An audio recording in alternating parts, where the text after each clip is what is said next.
Previously on Crime Adjacent. Saturday night, the final night, December 16th, 2023. I left the hospital at about 5 p.m., determined to find the killer. But how? Honestly, I had no idea. I wanted to call Nikki. She's the former detective. She'd know what to do. I was out of my depth. I had the information about what the tokens were, but what was I supposed to do with it? I also wanted to call Winnie Freeman, the reporter, the only other person who now knew about the buttons. I wanted to see what she found out, if she found out anything at all. And wouldn't you know it, as I was making my way to the parking lot, I got a text. It was Winnie. Great minds, I chuckled to myself, or fate, or something. I don't know. I was really beginning to like Winnie, and was glad she reached out. I excitedly clicked open the phone to read her text. At literally the exact same time, I got a phone call, and instead of texting with Winnie, I was now suddenly talking to Chief Al Williams. He said, "Mr. Patrick, I need you to come to the police station. Now." Well, that wasn't good. It had to be about the shoes, I thought to myself. They knew I was out there snooping around the Palmer house at the exact same time Margie Miller was dumped outside Daniel Palmer's front gate. But I also knew the police had nothing more than that. I was out there, sure, but that was all they could prove. I didn't do anything.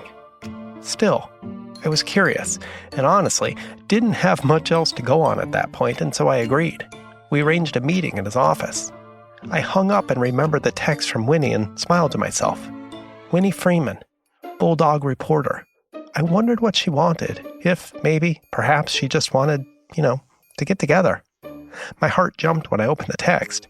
It said, "Whatever you do, don't answer the phone. It's the chief. He's going to arrest you." Great. Here's the story. But first, hey, fun news. We've got a slate of live shows coming up, and Nikki and I love nothing more than getting the chance to hang out with y'all. Check out our Instagram page for more in the coming weeks. And if you're enjoying the show, take a second to rate and review Crime Adjacent on your favorite app. It helps new listeners find us, and it's greatly appreciated. From San Francisco, this is Crime Adjacent, the never-ending true crime story told weekly. I'm Chase Patrick.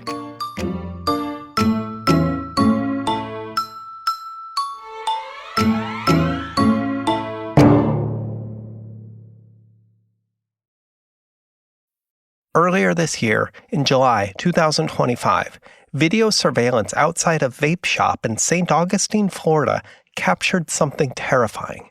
The 30-second video shows a man trying to kidnap a woman and force her into his pickup in an empty parking lot. It looked like a fight to the death, like the woman knew what would happen if the man got her into his truck. The horrifying scene reminded me of something from episode 2 way back in June. Remember that FBI profiler who said, if a killer is trying to take you from point A to point B, you better fight like hell because once you get to point B, your chances of survival decrease dramatically. That's exactly what the woman did. She fought tooth and nail, punching, kicking, screaming, anything until she was finally able to run away. It's gut-wrenching to watch. Where was everybody? I wondered. Was there literally no one else around? Thankfully, the woman didn't need anyone else. She escaped. I can't help but think of this video when I think of this case, because there's a whole public fascination and fear around parking lots and crime, specifically kidnappings like this. Indeed, there's something undeniably eerie about a parking lot. The rows of silent cars, or worse, vast swaths of empty space. The distant echo of footsteps, the half-burnt yellow lights casting shadows across the gritty pavement.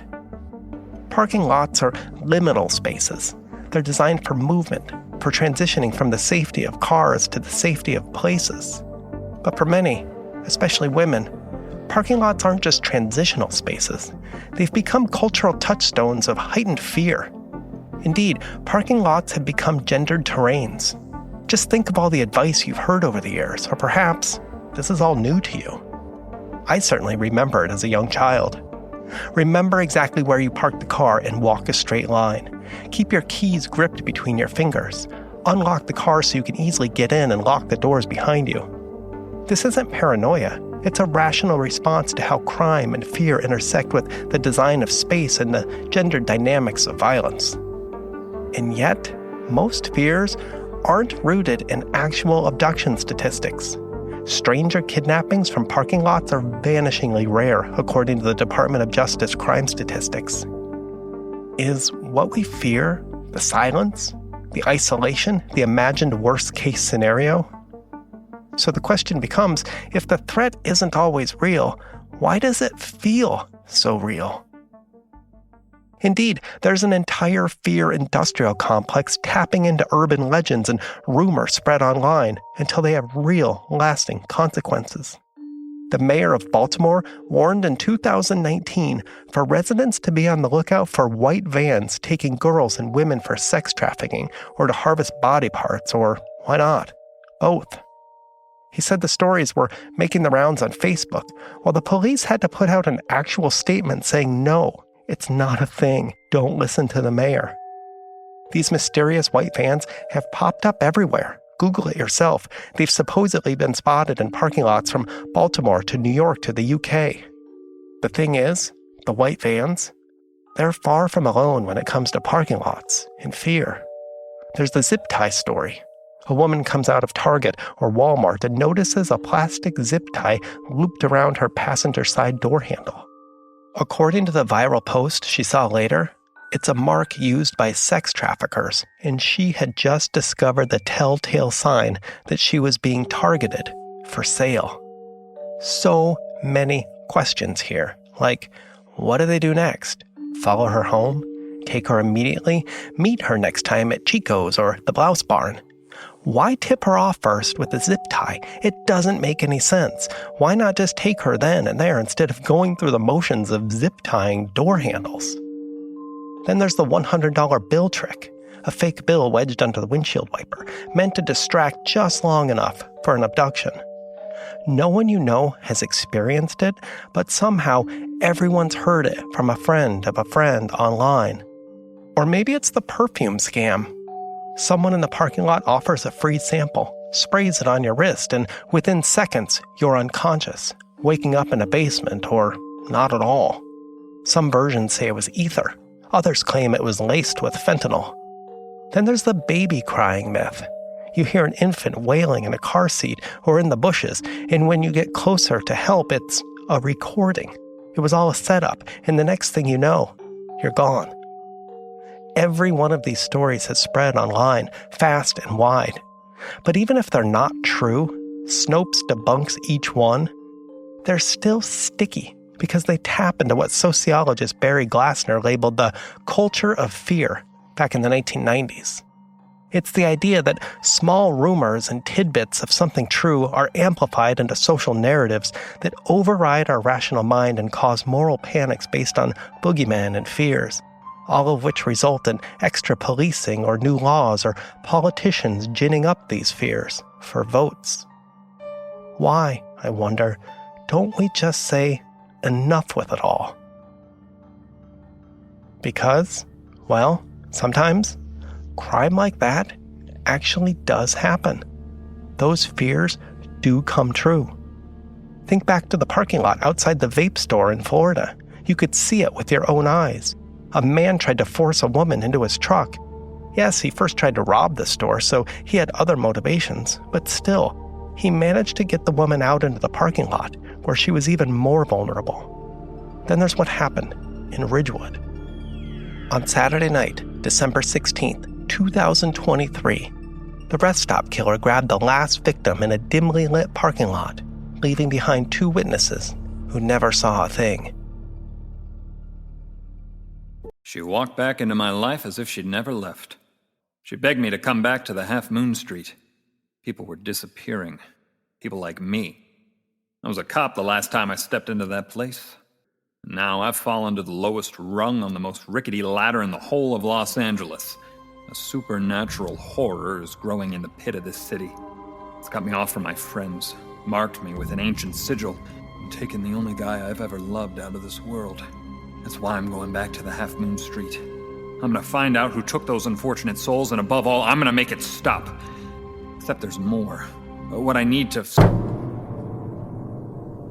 And that is where we begin the case of the missing detective. Coming this fall, a new supernatural queer noir mystery from Light Booth Blackout. Listen to Dash wherever you get your podcasts, or visit lightboothblackout.com.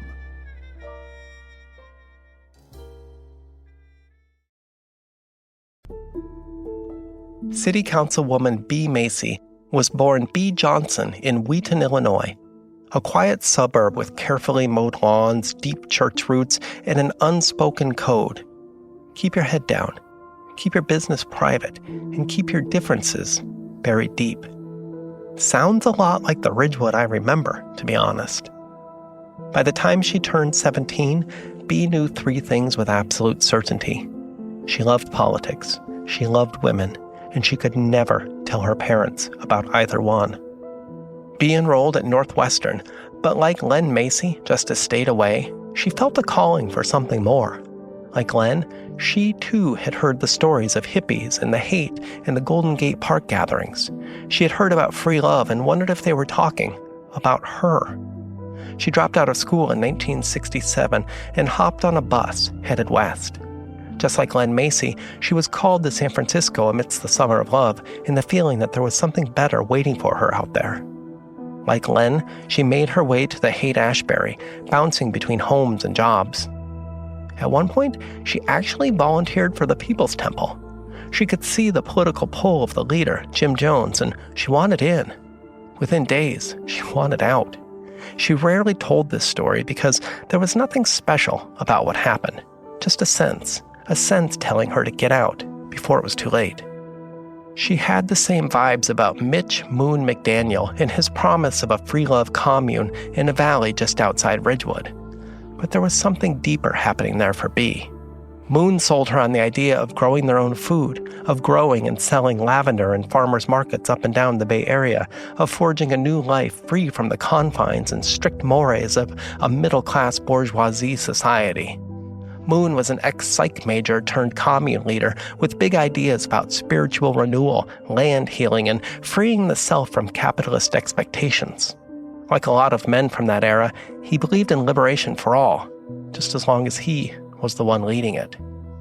That all sounded good to B, or fine, I guess. Sure, whatever.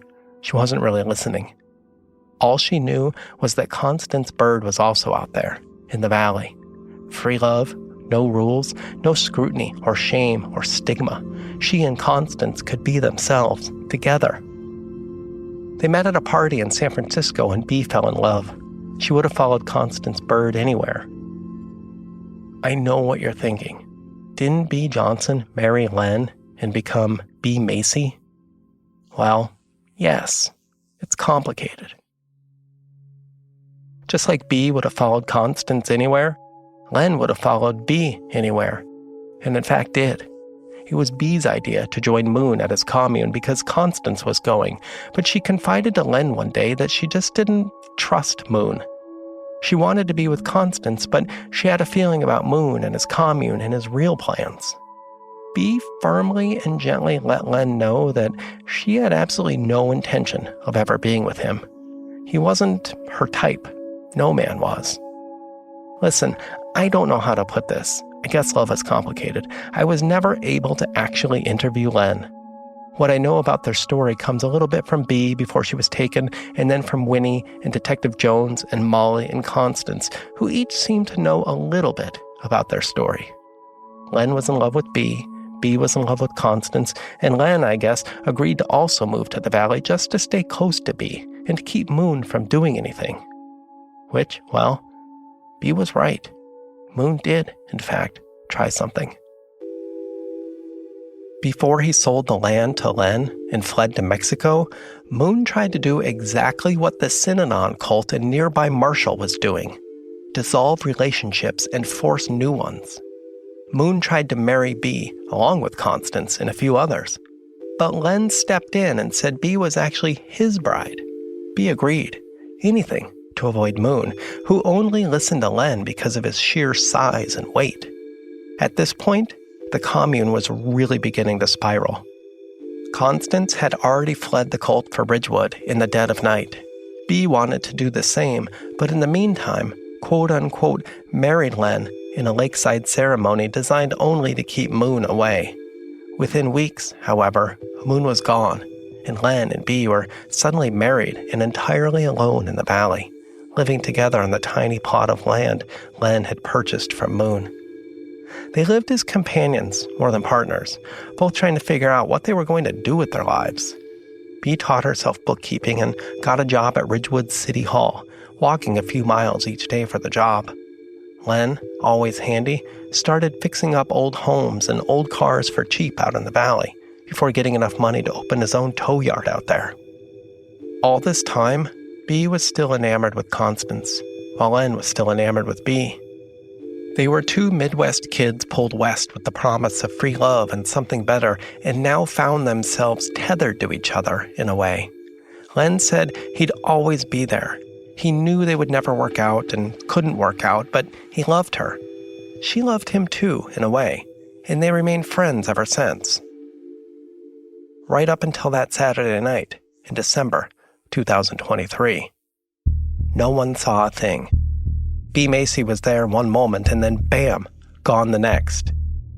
Like all of the other victims of the rest stop killer, it was as if she simply vanished into thin air, taken by a vaporous specter floating amongst the empty parking spaces. This wasn't a hoax or an urban legend. There were no zip ties or $100 bills or white vans idling menacingly nearby. Despite police protection provided by Officer Ralph Disney, despite roving vigilante groups and news media and weird security goons and sleek black Lincolns circling all over town, the rest stop killer had managed to strike again in the heart of Ridgewood. Bea Macy, the city council member. Bea Macy, organizer of the annual Christmas parade. Bea Macy, who yearned for free love and companionship and found both, sort of, in Ridgewood, and remained there all her life. Bea Macy, who was abducted that night in a dimly lit parking lot just outside her gym on Cherry Street, becoming the sixth and final victim of the rest stop killer. At least, we thought.